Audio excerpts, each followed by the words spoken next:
Hop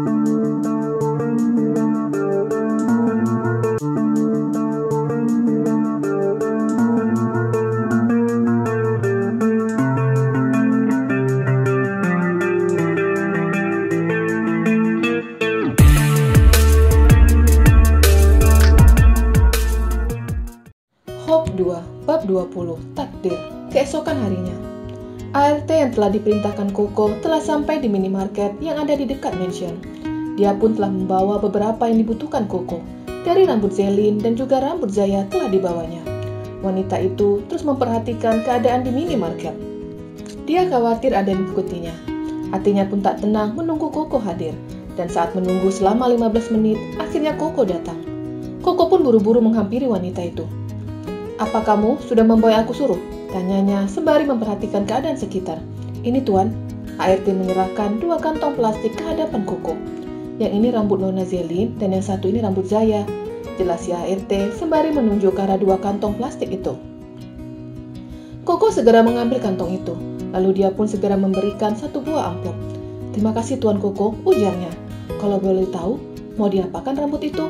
tanyanya penasaran, tetapi Koko telah berlalu. Koko segera membawa 2 kantong itu ke sebuah rumah sakit. Dia pun sudah tak sabar ingin menggendong Zaya.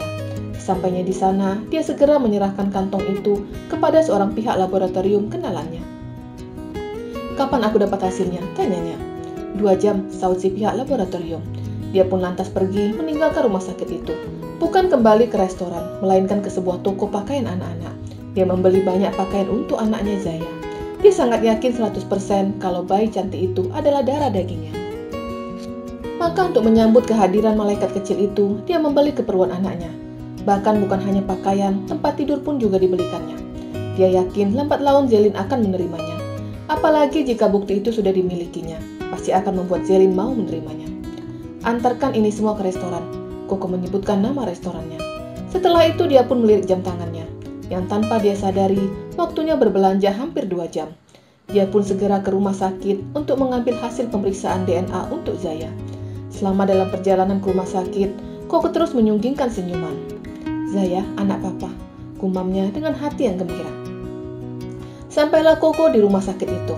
Dia segera melangkah menuju laboratorium. Dan saat di depan laboratorium, dia pun segera menghubungi kenalannya. Lalu datanglah seorang wanita dengan membawa 1 buah amplop. Lalu wanita itu menyerahkan padanya. "Terima kasih," ujar Koko saat telah mendapatkan 1 buah amplop. Dia pun segera membawa amplop itu ke mobil. Tangannya gemetar saat ingin membuka amplop itu. "Tenang Koko, Zaya anakmu. 100% Zaya anakmu," gumamnya lalu membuka isi amplop itu. Dan matanya mendelik terkejut saat melihat hasil tes DNA. Dia pun sampai mengeja tulisan yang ada di kertas itu. Hasil tes itu menunjukkan tidak ada kecocokan antara Zaya dan dirinya. Dengan berarti Zaya anak kandung Langit. "Tidak!" teriak Koko menangis. Harapannya pupus sudah. Anak yang sangat diinginkannya bukan anak kandungnya. Padahal dia sangat berharap Zaya adalah darah dagingnya, hingga dapat menyatukannya kembali dengan Zelin. Harapan tinggal harapan, tetapi takdir tidak bisa menyatukan mereka. Sejak lama dia menahan diri untuk menunggu bayi cantik itu lahir, dan ternyata hasilnya membuatnya kecewa. Saat Koko meniduri Zelin, di saat itu Zelin tengah berbadan 2. Zelin tidak menyadari jika dirinya tengah hamil, karena dari bentuk tubuh dan yang lainnya tidak ada perubahan. Karena kehamilan itu, proses pembuahan yang dilakukan Koko saat itu tidak berhasil. Dimension. ART membantu Koko didudukkan di depan semua anggota keluarga. Awalnya mereka tidak mencurigai apapun, tetapi saat ART lain melihat ART itu pulang dengan membawa 1 amplop dan diletakkan di dalam lemari, membuat ART lain curiga dan mengadukan pada majikannya. Mereka berpikir jika teman mereka telah mencuri uang majikan. "Uang siapa ini?" tanya Zira sembari menunjukkan amplop yang ditemukan ART lain kepadanya. ART itu hanya menunduk ketakutan. Dia telah melakukan kesalahan karena dengan lancang telah mengambil rambut Zaya dan juga Zelin. Dan yang membuatnya takut dirinya dimasukkan ke penjara. "Uang siapa itu?" timpal Nyonya Amel sembari menunjuk ke amplop yang tengah dipegang Zira. "Apa kamu mencuri?" tanya Zelin. "Tidak Nona, saya tidak mencuri," sahut si ART. "Lalu uang siapa ini?" tanya Zira lagi dan si ART masih tetap bungkam. Lalu dari luar, Pak Budi lari tergopoh-gopoh, membuat anggota keluarga menoleh ke arahnya. "Tuan Koko di sini," ujarnya sembari menatap ke semua anggota keluarga. "Mau apa lagi dia?" gerutu Ziko dan segera beranjak dari ruang keluarga diikuti Zira dan yang lainnya. "Kenapa Bapak mengizinkan Anda masuk?" tanya Zelin saat mereka sama-sama melangkah ke ruang tamu. "Maaf Nona, Tuan Koko mendesak. Katanya ada yang dibicarakan dengan keluarga." "Jelas Pak Budi. Mau apa kamu kesini?" ketus Ziko saat Koko ada di hadapannya. Koko pun menunduk sedih. "Zelin, aku minta maaf. Aku tahu kamu belum bisa memaafkanku.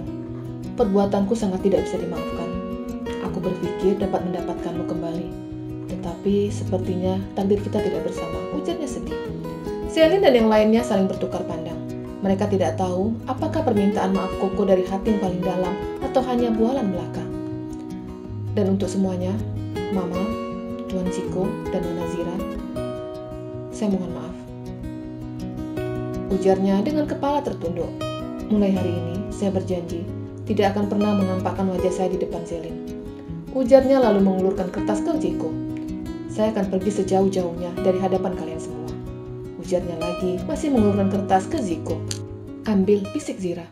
Ziko segera mengambil kertas yang diberikan Koko padanya. Kemudian dia segera membuka kertas itu dan membaca isi dari surat itu. Matanya pun mendelik saat membaca itu. "Apa ini?" tanya Ziko.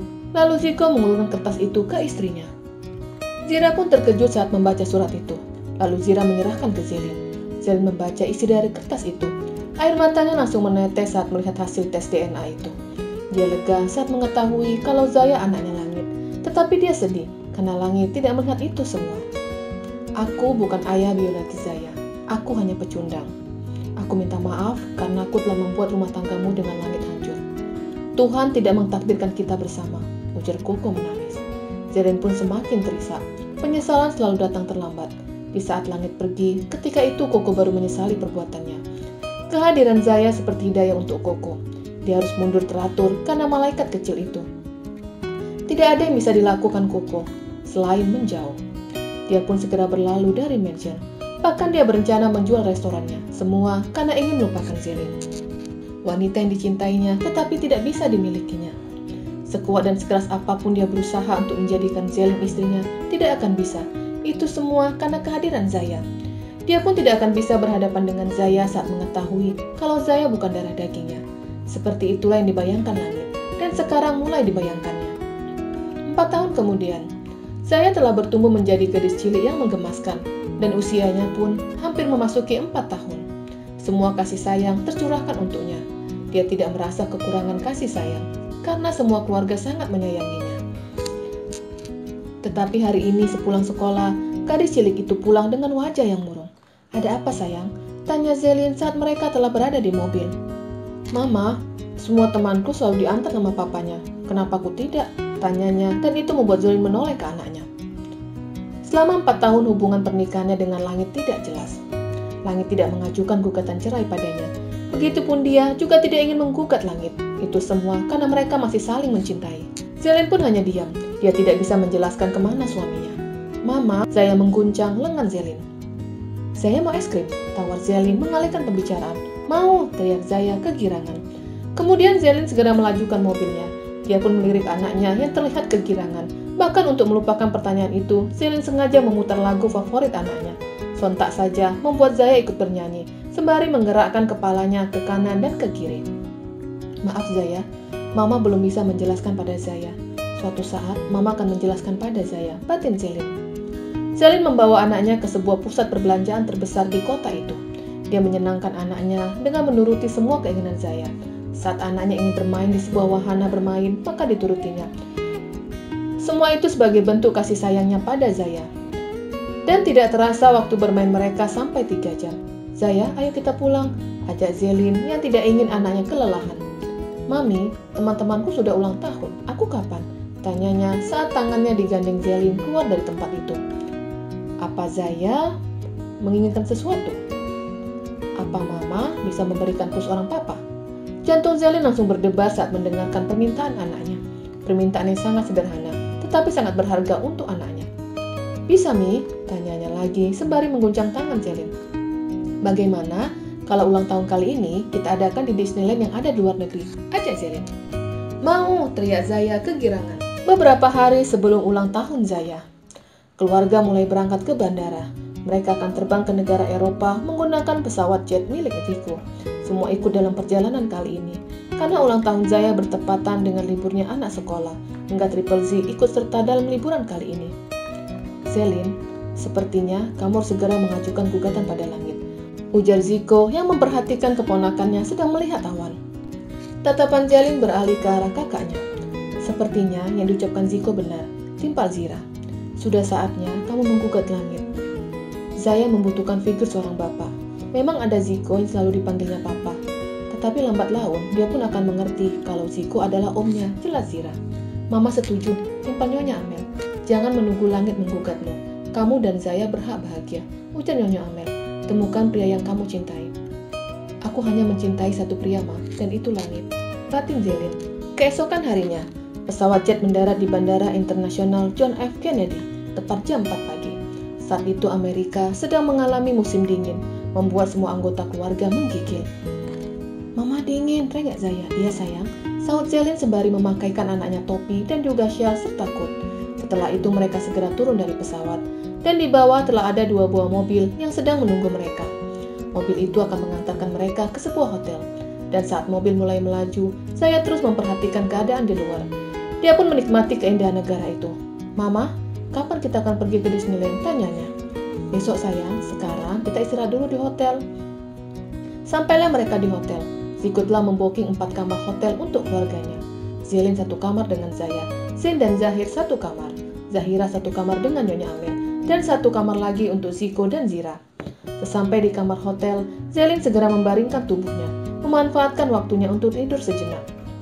Tetapi Zaya sama sekali tidak bisa memejamkan matanya. Dia terlalu bersemangat untuk melihat Disneyland, hingga membuat matanya tak kunjung terpejam. Mama, besok itu jam berapa? Tanyanya saat itu menatap ke jam yang ada di ponsel Zelin.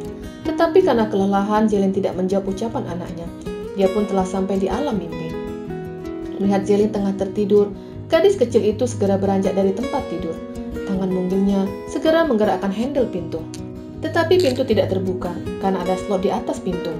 Gadis kecil itu melompat-lompat agar dapat meraih slot itu. Tetapi karena badannya yang masih kecil, membuatnya tak dapat meraih slot tersebut. Saya mengedarkan pandangannya dan menatap ke sekeliling kamar. Dia pun menatap satu kursi. Tangan mungilnya mulai menarik kursi itu hingga sampai di belakang pintu. Dengan kepintarannya, dia pun segera naik ke kursi, kemudian membuka slot pintu. Setelah itu, dia menarik kursi lagi, lalu menggerakkan handle pintu hingga pintu terbuka. Kemudian Zaya keluar dari kamar itu dengan cara berlari. Dia menatap banyak pintu dan itu membuatnya bingung. Kakak Zaira bobok di kamar yang mana? Gumamnya bingung. Ini apa itu? Tunjuknya ke arah 2 pintu yang saling berhadapan. Mungkin ini, gumamnya lalu mengetuk pintu kamar itu. Tetapi tidak ada sahutan dari dalam. Sepertinya bukan. Zaya menoleh ke pintu yang ada di belakangnya. Dia pun mendekati pintu itu. Lalu tangan mungilnya mengetuk pintu tersebut. Penghuni kamar yang saat itu belum tertidur dapat mendengar suara ketukan itu. Si penghuni kamar segera mengintip dari lubang yang ada di atas pintu. Tetapi tidak ada yang dilihatnya. Maka si penghuni pun melangkah kembali ke tempat tidur. Tetapi belum sampai, dia mendengar ketukan lagi. Penghuni kamar segera membuka pintu itu. Dan dahinya mengerut saat melihat seorang anak kecil ada di depan kamarnya. Halo, sapa langit dengan bahasa Inggris. Kemudian dia merendahkan posisinya agar sejajar dengan Zaya. Aku salah kamar, ujarnya. Siapa nama kamu? Tanya langit dengan bahasa yang sama. Lalu dia mengulurkan tangannya. Zaya, sahutnya lalu membalas uluran tangan langit. Nama yang cantik seperti orangnya. Puji langit yang entah kenapa merasa gemas melihat gadis cilik itu. Bahkan sentuhan itu membuatnya merasa dekat dengan anak kecil yang baru saja dikenalnya. Di mana kamar kamu? Tanya langit. Di sana. Zaya menunjuk pintu kamar yang tidak tertutup rapat. Di mana orang tuamu? Tanya langit lagi. Di sana, di sana, di sana. Zaya menunjuk setiap pintu yang dilihatnya, membuat langit mengerutkan dahinya lucu.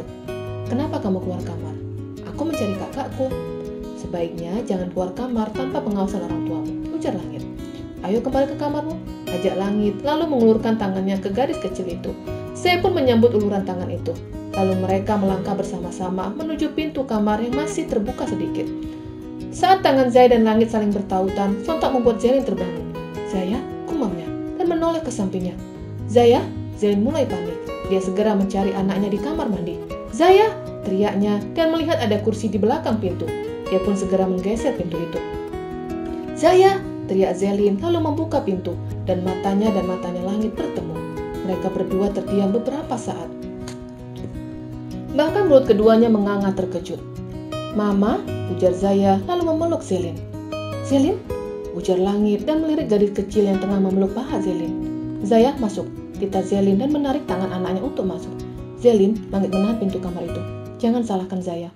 Mata Zelin pun mendelik saat Langit menyebutkan nama anaknya dengan lancar. "Mama, apa itu papanya Zaya?" tunjuknya ke arah Langit. Sontak saja membuat Langit dan Zelin saling bertukar pandang. "Kamu belum menikah dengan Koko?" tanyanya pelan. "Ayo Zaya," ajak Zelin dan menutup pintu kamar itu. Tetapi lagi-lagi Langit menahan pintu itu. "Jawab aku, apa kamu belum menikah dengan Koko?" "Bagaimana aku mau menikah kalau kamu tidak menceraikanku?" seru Zelin menangis. Dan itu membuat Langit mengerti jika Zelin masih menunggunya.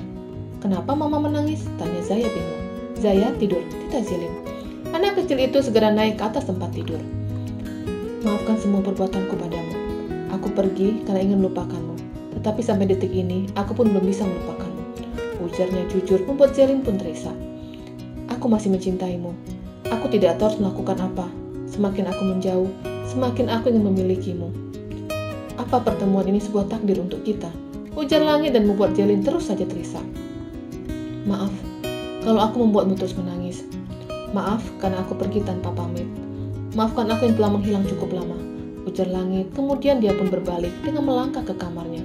"Langit!" panggil Zelin. Langit menghentikan langkahnya lalu berbalik.